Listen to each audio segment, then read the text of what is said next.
these leaves, just starting to look at some of the leaf shapes that are twisting and coming around up here against the azure blue, almost Mediterranean blue sky here. Take a bit of deep blue turquoise here and just look at some of the shadows of the cooler branches coming into this. So now I'm using a deep blue-green turquoise to just bring out some of the cooler colours and enhance them against this purple. And how that really sings against the red that's going on behind.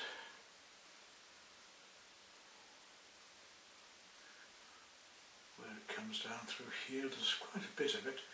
Once you find a colour, you tend to look elsewhere. I mean, once you put it on your brush, when it's on your brush, use it. So don't just sort of put a colour on, then go wash your brush, and then have to come back to it again later. It's a nuisance. It won't be long before I start to work up my leaves. So I want to work with the brush first of all on most of it, and so look at a little bit of ultramarine blue here, see if where that's coming in. I do need to find my warms against my cools, so a little bit of ultramarine blue now against this turquoise, just to see the warmer cools against the cooler cools, the different hues here. We've gone from cobalt turquoise through to ultramarine blue. It's almost time to start playing with some sky in the background and then work the other colours up and around. I'm going to work sky over in between leaves and leaves over sky. I'm going to go backwards and forwards with this. There's a lot to do. Let's just start to work up some of the lights in the background. Take some very, very light pink here.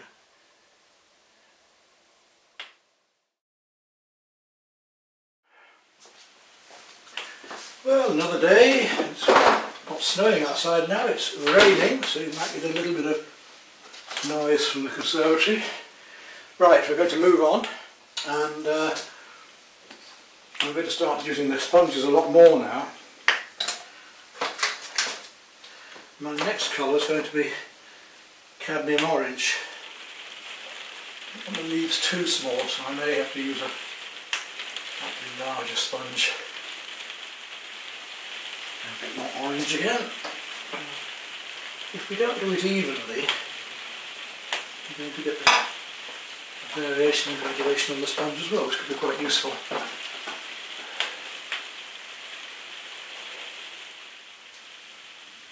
Twist and turn the sponge. Remember, you must do that when you're going to get a pattern rather than a texture.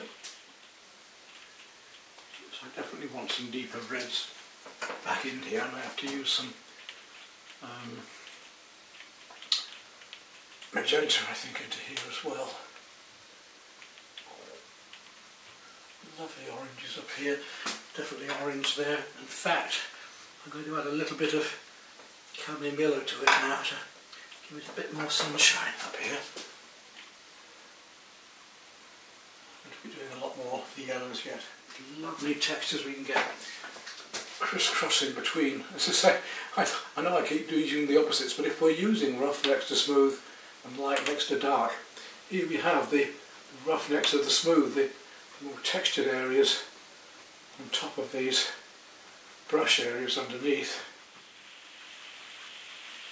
I'm going to have to use a brush to make some of these larger marks, or I'm going to need a slightly larger sponge. We'll see.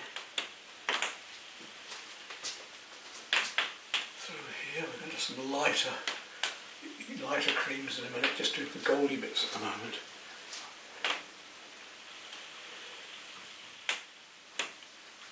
Starting to see the sunlight coming through it as we're working from our darks up gradually lighter and lighter and lighter.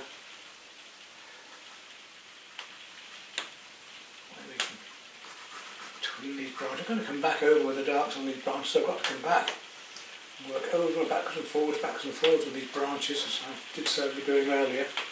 I'll warn you that's going to happen. Maybe put some green back into here as well with this texture.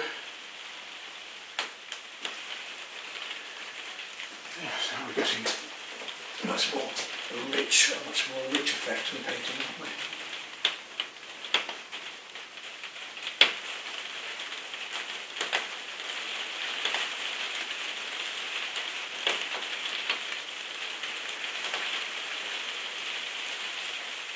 And I need to make a nice light blue again, so we'll take our Sennelier, a little bit of the turquoise, a bit of white, see if we can make it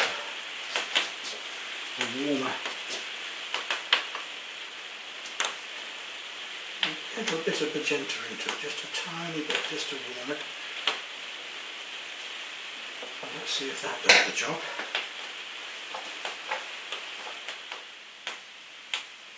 Here a lot more.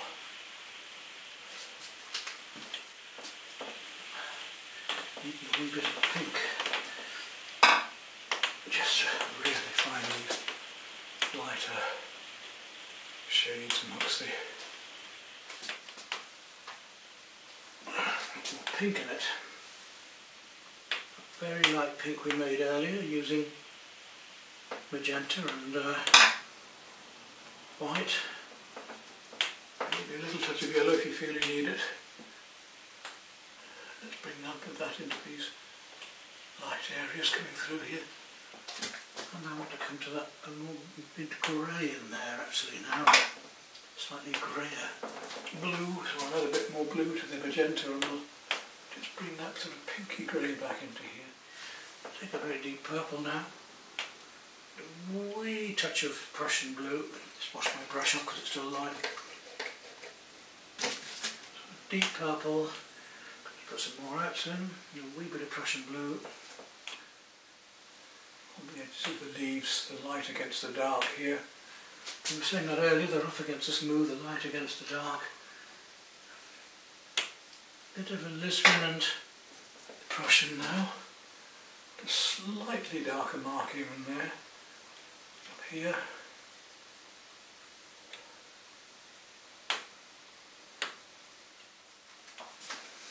Now you see what I mean against the light, against the dark. I mean, look what happens now I put this darker colour into here. I'm going to go back to my brushwork again for a bit. I want to get these very light creams in here now. So I'll wash my brush and sponge again. Not sure how much more sponge work I'm going to actually need. Actually, before I use the sponge, I'm just going to take a bit of very deep magenta, pure, quite different to the cadmium red behind, and just test a bit here amongst these other oranges and reds, just to feel it against the brighter red. You've seen the difference already there. Doesn't need an awful lot, just a little bit to offset cools against warms, lights against darks, and here we've got the cool against the warm, this slightly cooler red of the magenta coming in amongst these orangey reds here. Should make quite a difference. You see the difference that makes. It's so subtle, you'd hardly think that adding a cooler red would really make this much difference, but it does. It brings out the cadmium red behind as well, actually. Incredible difference just one colour can make. Just finding those right colours, isn't it? Back down to my ½ inch again. Let's pick up on these lights. So we don't want lots of just great big sponge marks everywhere and texture everywhere. We've really got to find the lines of the branches into this as well with the brush. Keep the textures moving. The edges of these branches and twigs. Feeling of this, these explosions reaching up towards the sky here. Well, I've got to come back with these darks actually.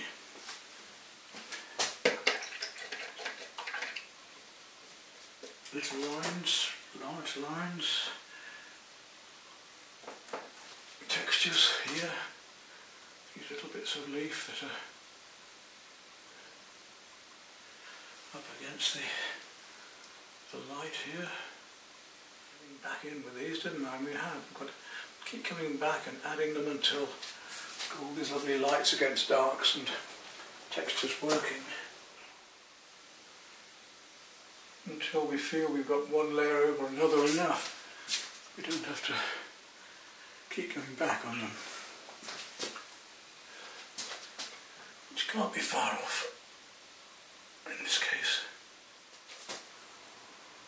And I'm almost down to black now. I've been using the Prussian blue and the purple and a little bit of black just to.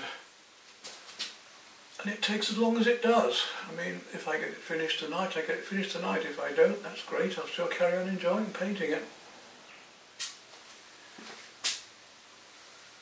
I've got the light colours to put on there yet to really bring out. Start loose, finish as tight as you want, because that way you're the one in control and you can say when you feel you've done. It's not the painting taking command of you, although it's nice to find a painting that takes its own direction, because otherwise if we knew always what was going to happen we wouldn't be moving forward much, would we? Almost onto pure black in places now, just to really pick up on these little bits of dark coming through the branches. Alright, on to details now. As you can see, I'm working up these fine last twigs, branches. Little highlights of leaves I'm going to be bringing in with a small brush now. Next. Right, let's have a go at these beautiful light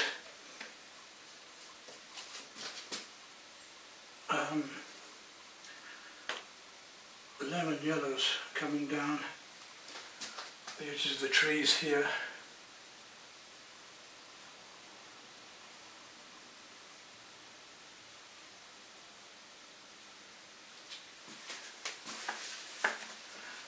The sunlight, and these are the fun bits to do, aren't they? These are the bits we've been waiting for. I love painting with highlights, don't you? It's literally like painting with light now, not with paint, but with actual light.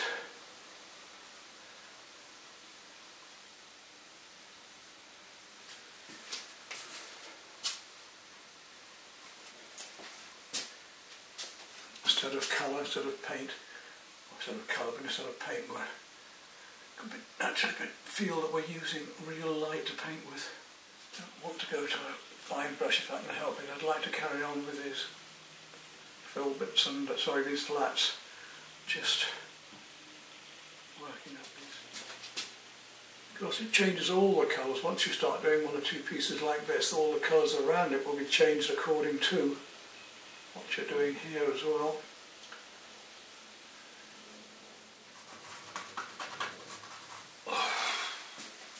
To use a finer brush on some of this, I can see, just to finish off. But that's what we can do. We can go down from our largest to our smallest.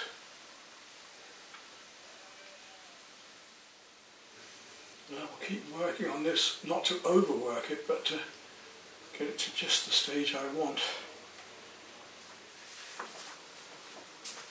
You see now I'm bringing out some of the larger leaves on the tips of the ends of the branches, just to give more effect and space and dimension to the leaves in the background, the textured sponge leaves. And now it's evolving past the stage of just pretty landscape and textures. Now I think we're starting to evolve into a proper painting, observed and feeling textures and pattern and light.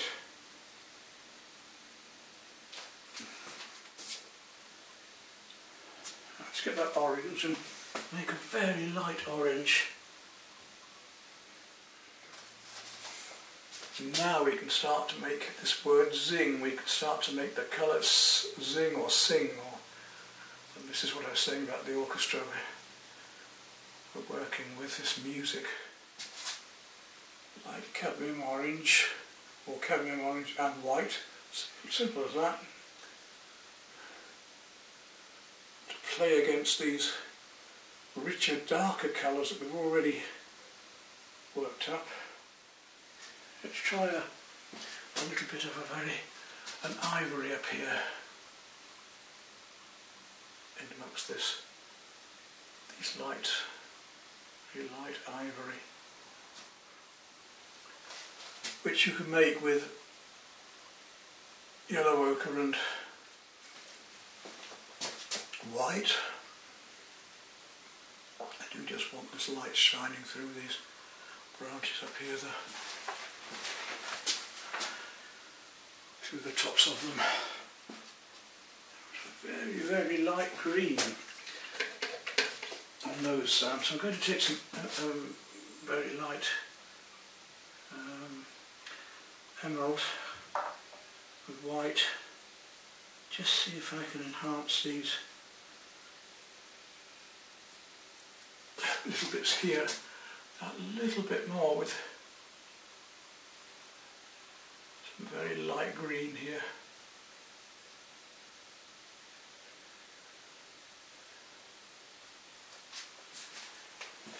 And the green's going to shine out in amongst this red because it's an opposite in the colour circle.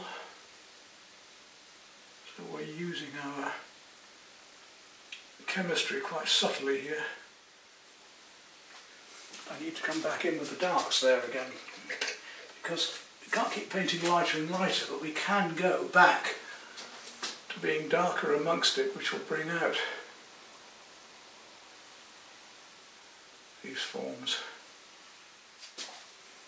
So we don't have to go redder and redder. If we put cool next to something, it's going to make the red seem redder, so we can enhance other colours by using the opposites, as I'm just doing here now. Right, we're nearly there, you know, we're on the way. I think we're on the last quarter now. Some would call it done now, but I'm not quite happy yet. Go back to that lovely deep turquoise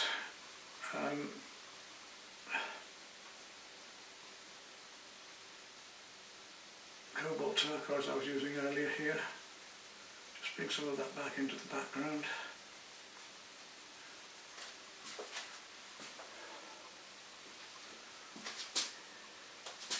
We'll bounce backwards and forwards with these colours just a little bit. And this is where we start dotting the I's and crossing the T's. This is where we can decide just how much detail we want to enhance this with. I'm using some chrome yellow and light magenta. Lovely magenta and a little tiny touch of white and a bit of chrome yellow, just to pick up on some of these pinks here in the foreground. Now I want to go to the very light greens up here, which I haven't done yet. I'm going to use some emerald and lemon yellow to really pick that out. Pure emerald at first. Let's just try and find these lovely. Almost too much, so I guess we'll put a little bit of lemon yellow with that. And just see if we can pick out these lovely light green leaves that are still just here.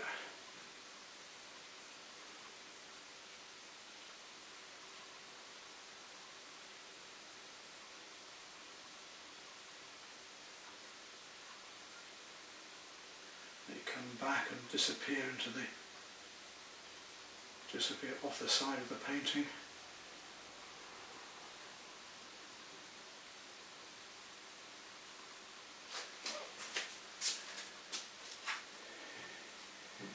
Are they anywhere else? Well, yes they are, because they are actually coming up amongst the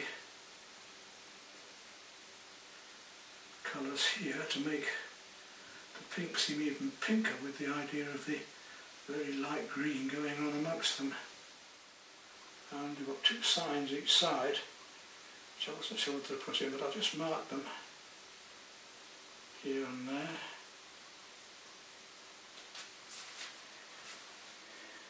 In fact, it should be a little bit further in, so we'll remove that one and just make that a little bit further in to balance it. Just into here.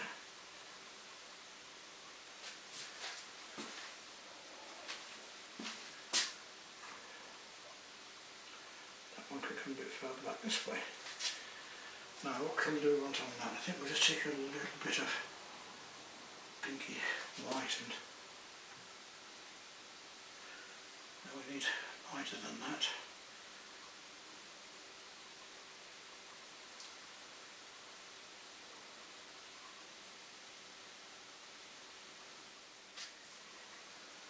Even one mark like that can make such a difference, you know.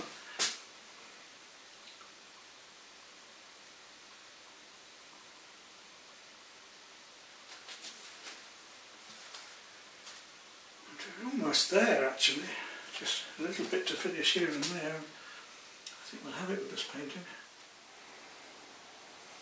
Well, I shall photograph it in the morning and see if I feel it's done, but to me, I don't want to go much further with this one. I think it's about there. There we go. I'll just sign that one at the bottom and look at it tomorrow. There's a very light pink on it. Because the signature is an integral part of the painting, that's the point. You can't just slap any old colour down, it has to work. That's subtle enough, I think. Having done that, now I've got to balance it, because of course if I put one colour in there, and I have to think about whether that colour is elsewhere in the painting, like that. So that we've got one piece of that colour in there, it now has to match in with the rest elsewhere.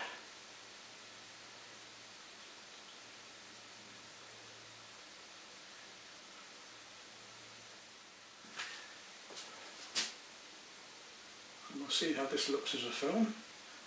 It should be quite fun, this one, I think. That'll do. Let's stop it at that and take a photo tomorrow.